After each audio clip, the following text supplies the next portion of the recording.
बहुत खुशी होती है मुझे अमेठी के लिए काम करने की। बहुत लंबा कैंपेन था और उसमें मैंने एक लाइन रखी थी। मेरी लाइन थी कि मेरे ऊपर जो भी गलत शब्द प्रयोग किए जाएं, मेरे को जो भी गाली लगाई जाए, जो भी किया जाए, मैं प्यार से रिस्पॉन्ड करूंगा। और मैं वो कहना चाहता हूं, चाहे कुछ भी हो जाए, कुछ भी हो जाए, मैं सिर्फ वापस प्यार से बोलूंगा। ये मेरी फिलॉसफी है। For the first 15 years, I was a member of parliament in the north. So I had got used to a different type of politics. And for me, coming to Kerala was very refreshing. Because suddenly I found that people are interested in issues. And not just superficially, but going into detail in issues. I really enjoy going to Kerala and I really love going to Wayanad. It is not just the affection, because affection of course is there, but it is the way you do your politics. If I might say so, the intelligence with which you do your politics. So for me it has been a learning experience and a pleasure. नमस्कार, मैं हूं पंकज झा। 5 राज्यों में चुनावों की तारीखों का ऐलान हो चुका है। पीएम नरेंद्र मोदी और ममता बनर्जी के वादे और इरादे तो सबको पता है, लेकिन इस चुनाव में राहुल गांधी की राजनीति क्या है? क्या वे मान चुके हैं कि उत्तर भारत में कांग्रेस का खेल खत्म हो चुका है? गुजरात में तो वैसे भी पार्टी पाताल में जा चुकी है। वहां के कांग्रेस नेता हार्दिक पटेल का मन भी डोलने लगा है। आज बंगाल में लेफ्ट और कांग्रेस की रैली थी, लेकिन राहुल गायब रहे। क्या वे बंगाल में रणछोड़ दास बनने का इरादा रखते हैं, या फिर दक्षिण भारत की नाक ऊंची करना उनका कोई बड़ा चुनावी दांव है? राहुल गांधी के उत्तर दक्षिण वाले बयान के बाद से राजनीतिक तूफान मचा है। बीजेपी को लगा राहुल गांधी ने तो अपने ही पैर पर कुल्हाड़ी मार ली है, सेल्फ गोल कर लिया है। ऐसा माहौल बनाया जा रहा है कि राहुल गांधी खुद ही अपनी और अपनी पार्टी की बैंड बजा रहे हैं। बीजेपी अध्यक्ष जेपी नड्डा को वे अंग्रेज नजर आने लगे, फूट डालकर राज करने वाले अंग्रेज। योगी आदित्यनाथ तो इस मामले को लेकर यूपी विधानसभा तक पहुंच गए। दक्षिण भारत की तारीफ करते हुए राहुल गांधी ने एक बार भी अमेठी का नाम नहीं लिया, लेकिन संसद में अमेठी की नुमाइंदगी करने वाली स्मृति ईरानी ने उन्हें एहसान फरामोश बना दिया। भारत में चाहे वो उत्तर भारत में फूट डालनी हो, चाहे असम और गुजरात के बीच में फूट डालनी हो, फूट की राजनीति के प्रतीक बन चुके हैं राहुल गांधी। और इस प्रकार की राजनीति का समर्थन कोई भी हिंदुस्तानी नहीं कर सकता। कहते हैं समय खराब हो तो अपने भी साथ छोड़ने लगते हैं। वैसे भी वक्त की पहचान के मामले में कांग्रेसी बेजोड़ है। चुनाव में सर खपाने के बदले जम्मू में याराना चल रहा है। G23 के नेताओं का मिलना मिलाना हो रहा है। गुलाम नबी आजाद, कपिल सिब्बल, आनंद शर्मा, मनीष तिवारी और भूपेंद्र सिंह हुड्डा। कमजोर होती कांग्रेस को मजबूत करने के लिए सब जम्मू में जमा हुए, लेकिन चुनाव वाले राज्यों में इन्हें जाने की फुर्सत नहीं है। जहां तक हिंदुस्तान के मतदाता का सवाल है, चाहे वो नॉर्थ में हो, चाहे वो साउथ में हो, चाहे वो वेस्ट बंगाल में हो, चाहे वो महाराष्ट्र में हो, कहीं भी हो, तो मतदाता होता है ना। हर मतदाता जहाँ भी वो होगा, वो समझदार मतदाता है। उसको मालूम है कि किसको वोट देना है, क्यों वोट देना है, किस राजनीतिक दल को वोट देना है, किस प्रत्याशी को वोट देना है। मतदाता को सब समझ है, चाहे वो साउथ का हो, चाहे वो नॉर्थ का हो। कांग्रेस में कई नाम हैं जिन्हें राहुल रत्ती भर पसंद नहीं है। वे राहुल गांधी को बिना दिमाग वाला नेता साबित करने पर अड़े हुए हैं। राहुल की बातें उन्हें पहली जैसी लगती हैं।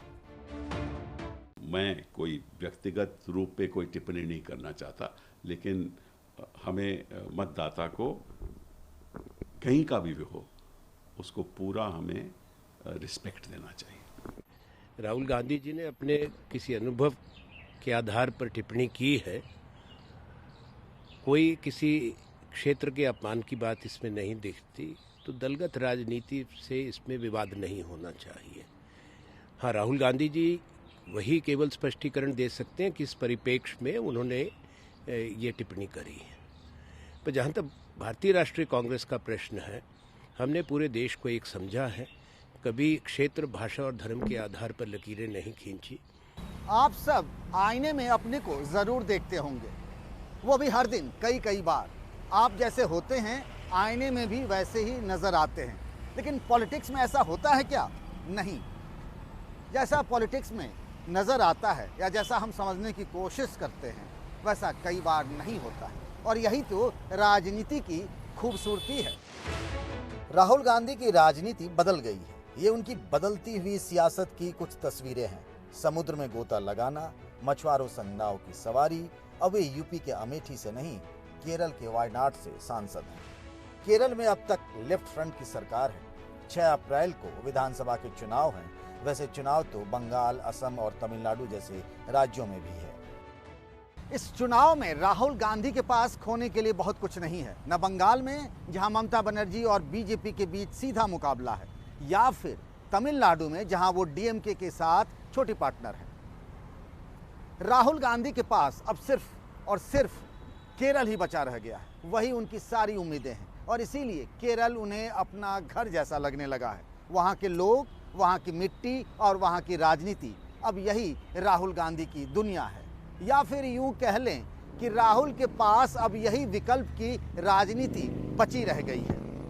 इसे ऐसे भी समझा जा सकता है कि राहुल गांधी ने अब अपनी मजबूरी को ही अपनी राजनीति का सबसे ताकतवर हथियार बना लिया है।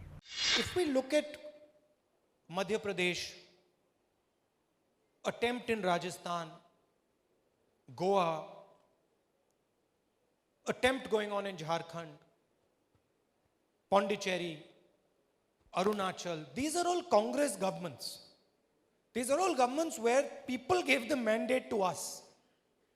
And concentration of capital took the mandate away from us. I know the amount of money that was thrown at the MLAs in Madhya Pradesh. I know the amount of money that was thrown at the MLAs in Rajasthan. Rahul Gandhi ने UP को अपनी बहन प्रियंका गांधी के हवाले कर दिया है। पंजाब अब कैप्टन अमरिंदर के भरोसे है, तो राजस्थान की कमान अशोक गहलोत के पास। न कैप्टन राहुल के भरोसेमंद है और न ही गहलोत। राहुल गांधी ने केरल को राजनीति की अपनी नई प्रयोगशाला बनाई है। अगर दांव चल गया तो फिर हर तरफ उनकी वाहवाही। हारे भी तो आखिर क्या चला जाएगा। वैसे भी तो कांग्रेस दीनहीन हो चुकी है, इसलिए राहुल गांधी अब खुलकर क्षेत्रवाद की राजनीति कर रहे हैं।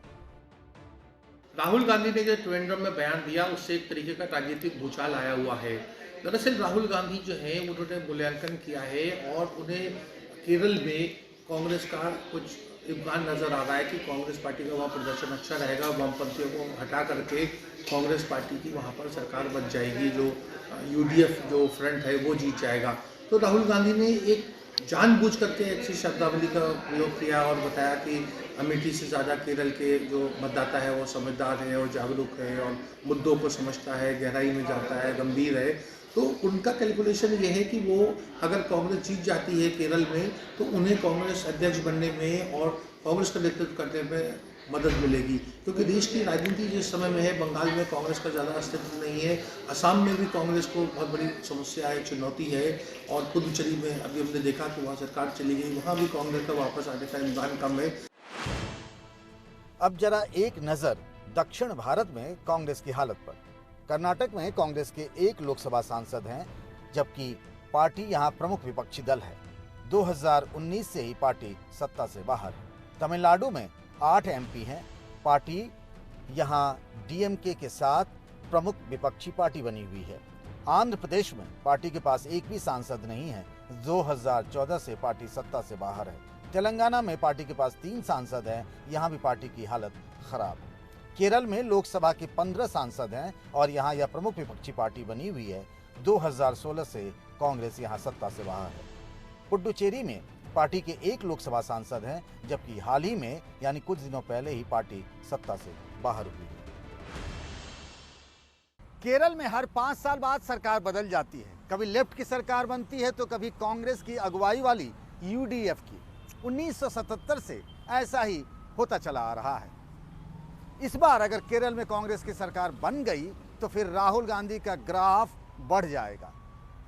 वैसे भी राजनीति में जो जीता वही सिकंदर। कहीं इस बार राहुल गांधी की किस्मत में सिकंदर बनना ही लिखा हो। आज के लिए बस इतना ही। अगले हफ्ते इसी समय फिर आप सबसे मुलाकात होगी। तब तक के लिए नमस्कार।